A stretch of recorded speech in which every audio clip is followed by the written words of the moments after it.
Hi, everybody. Welcome back to Sylvia and Peter. You probably know us by now. We are both therapists and we both have a long career behind us in business in different types and categories and levels of seniority. We talk about things that other people talk about or that they don't. We may say things that people don't like to hear, but they should hear. And it's all not scripted at all. So we're just having a bash at a topic and we'll see where it takes us. But it's all about mental health in general and in business. So this time round, talk about trust. Who do we trust? What do we trust? Why do we trust? And why don't we? So for me, trust and fear are closely related in the sense that where there's fear, there's lack of trust. And where there is trust, there's lack of fear. But who do we trust and why? Any opening comment on that one, Sylvia? Crikey, you certainly picked a big one today, Peter. How and why do we trust someone? What is it that someone does that I then feel I can trust them? I think I said to you before, it's not like, this is my coffee mug, this is my phone. What does trust look like? What is that other person doing? What are they saying? What's their body language? What's that sense, that energy, that dynamic that I sense that I can trust them? And is it something I feel I can trust immediately? Or is it something that builds over time? It's a really mind-blowing question, really, because what is it? Because it will mean different things to different people. But to your point, I do feel that there is like a seesaw.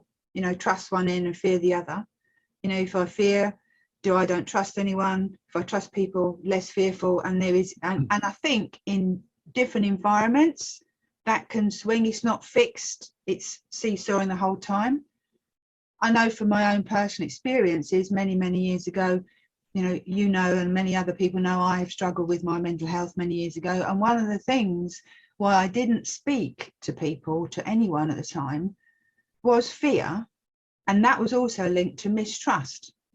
I didn't trust anyone was strong enough, these are my words, strong enough to handle what I had to say. When I did eventually go to speak to someone, I was wrong. I found someone who I could trust, and I could trust them with everything that had happened to me.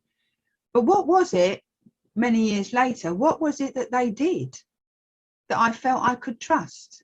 Was it the fact that I was at a position where I thought, well, I'll give anything a go? I don't think that was the case. It was an element of I could trust this person with everything that I had to say. It's a really, really interesting, and I don't have the answer, and I don't think anyone has the answer, because as I say, I think we mean different things to different people. In the workplace, of course, if there's something going on, not necessarily someone struggle with their mental health, it might be got a new system implemented, and that fear that, how do I work this system? I don't want to appear to be silly or stupid, or I can't do it, or I don't want to go and talk to my manager because they might think X, Y, and Z. Then I'm mind reading. But how do I know the person I can speak to is trustworthy, reliable, will do something about it, has that aura, that sense that, I don't know, perhaps there's something about they listen, they engage, they understand. And if they don't understand, they accept what I have to say. Perhaps there's something around that. I don't know. What do you think? I think you're onto something. And I also think there's been lots of clever books written on this topic Yes. And lots of people will have read those books and say, well, Sylvia and Peter, it's because. So we are not quoting any clever books at the moment. We're just trying to think as what people would think like.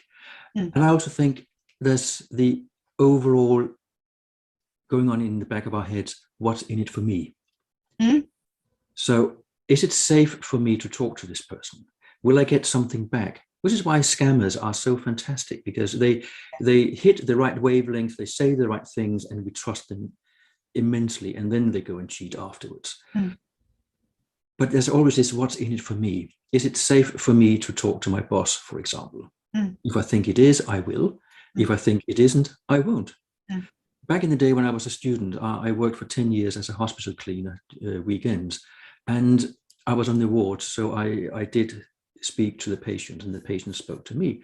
And, you know, when you turn up with your rubber gloves and cleaning trolley, you just exude no authority whatsoever. I was at the bottom of the heap. And they told me all sorts of things about their condition, about their health. So, of course, I had to go to the nurse's station afterwards and say, did you know that patient such and such in room whatever? And I said, no. So the patients did not want to talk to the clinical staff because I think they were too much in authority. And you work with beauticians at the college and they learn how to listen to their clients. Yes, they do. But, you know, bartenders, hairdressers, taxi drivers, they don't have much authority and they are there doing something for you. And all we do is listen all day to people's worries and concerns. But they wouldn't come to, as we talked about earlier, the in-house mental health first aider or the now these days perhaps also the in-house counselor, because it's a person in authority and therefore there's this distancing and not quite sure if I want to talk to these people. So we are a complicated lot, us people, where things should be very straightforward. They aren't. But there's also probably experience, a bit of history. I know with my mental health struggles in the past, I spoke to my teacher back in the day. I was bullied like mad. He spoke to my classmates, so-called classmates, and it got worse. So, okay, asking for help isn't a good thing. So I asked for help in another way, another time, didn't work either. I saw a psychologist, didn't work. It didn't stop me. I found another one, and that did work. So great.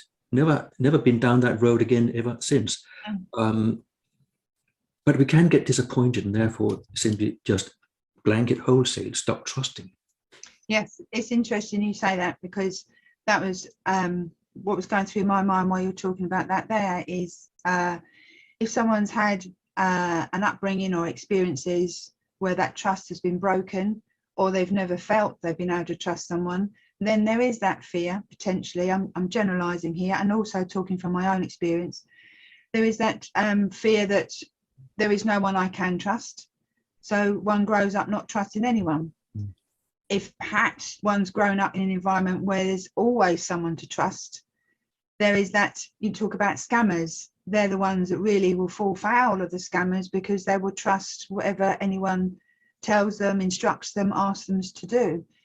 So there is that balance, you know, as you say, we trust in someone, we share our story, and in your case, it backfired because the teacher goes and tells people. That could have then put you into a position where you don't trust anyone at all. But there is that element with us as human beings, I think, too, is to not give up. You didn't give up. You spoke to other people later on and eventually found someone where it did work. But what's interesting is this thing about being heard, being listened to, being believed, and also that when that person says they will do something, they will do it. And there is, I know, positive outcome, for want of a better phrase.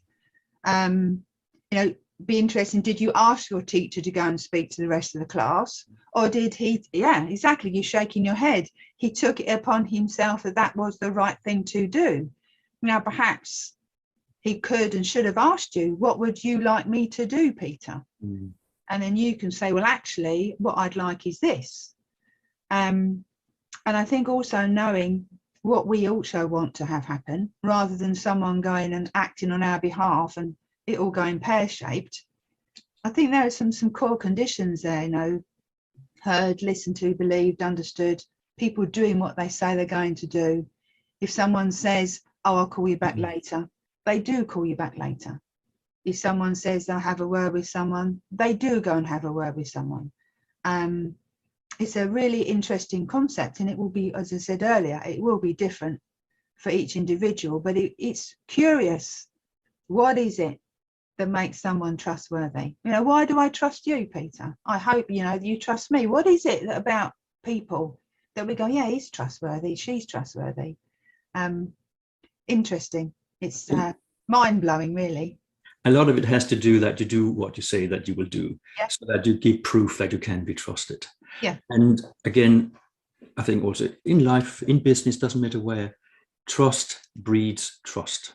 Yeah. So if you're willing to risk trusting somebody, you will soon find out if that person is trustworthy. But then again, the fear creeps in. Am I willing to run that risk? Because what's in it for me? How could this disadvantage me or hurt me if I can't trust that person?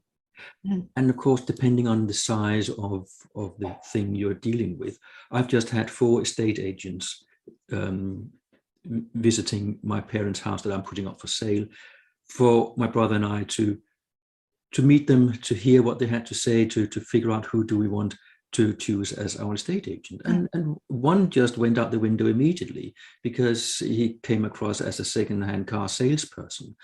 Someone else wanted to change the house into something it wasn't. Another one had another neat little trick. And the one we picked was the one who was the most honest and clear about, this is the house, this is what we're selling. We're not trying to change it into anything else. So far, they have also delivered on their promises about communication and things. But it's still a risk. We still had to pick one person out of a big bunch of people that as an industry you probably don't trust at all anyway. But that's another conversation for another day.